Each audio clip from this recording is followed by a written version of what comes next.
Le Havre, France. After we reload in Philadelphia, the boy will have to make his own way back to the Caribbean unless he wants to cross the Atlantic with me, and I with him. I've ordered Luther to train him well.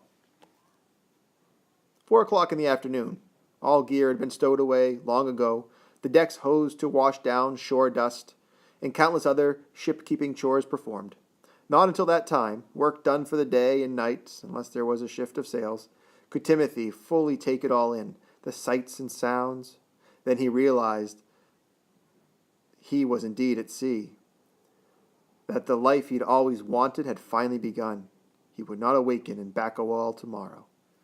The sea had turned deep blue as the hours passed, and the white thunderheads had reached higher in the western sky. There was a rhythmic creaking and wearing as the Theisman gently rose and fell, a hiss of water under her bow. He went forward and straddled the bowsprit for a long while, looking ahead, almost hypnotized. Then he turned and looked up at the bellied sails, the skysails, the royals, the topgallants.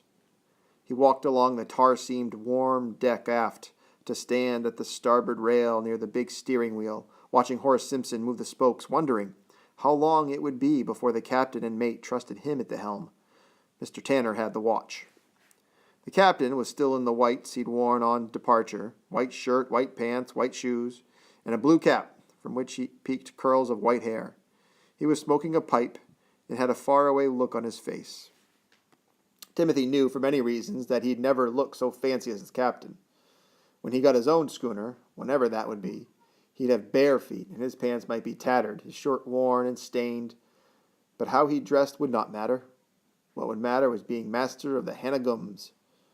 For 3 days he thought about the Bucra boy he'd replaced, the one who'd fallen off the mizzen crosstrees. They were so high up the mast, his breath squeezed just thinking about them.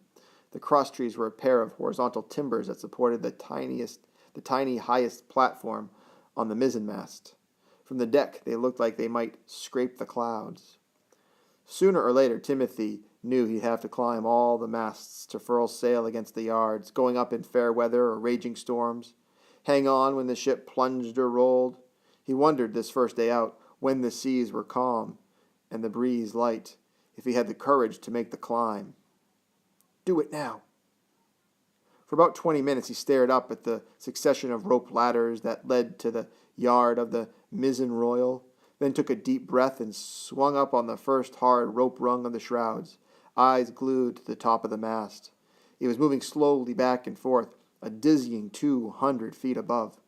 Heart pounding, he saw the spread of sails, then the sky over the slender pole, the highest section of the mast. He continued to climb.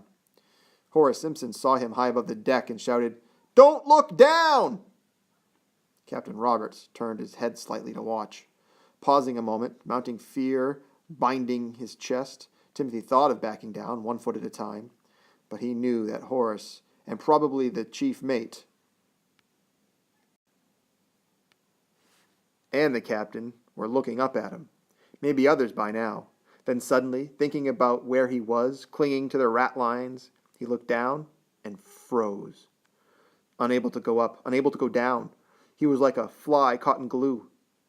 Though the late afternoon was warm, cold sweat popped out on his forehead. There was dead silence from below. He guessed they all knew what had happened. They'd sailed a long time and had seen it happen before. Would someone come up and get him down? Would they tie a rope around him and lower away? He'd be disgraced his first day at sea. Luther would say, "Negro boy, you lie. You're like a child. You're not 16. Then laugh at him. Taunton had been right. Don't never lie. He knew that his fear would not let his body move, no matter what he said to do. His hands, grasping the rope rungs, were already aching. His legs felt like stones. Surely he was being punished for lying to the captain about being 16. If he got down alive, he'd tell him what his real age was.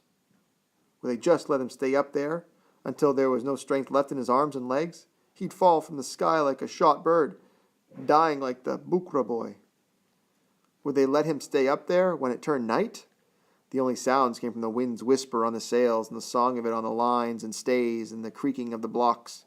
He could not hear his heartbeat, but felt the drumming in his chest. He ground his teeth and clung on.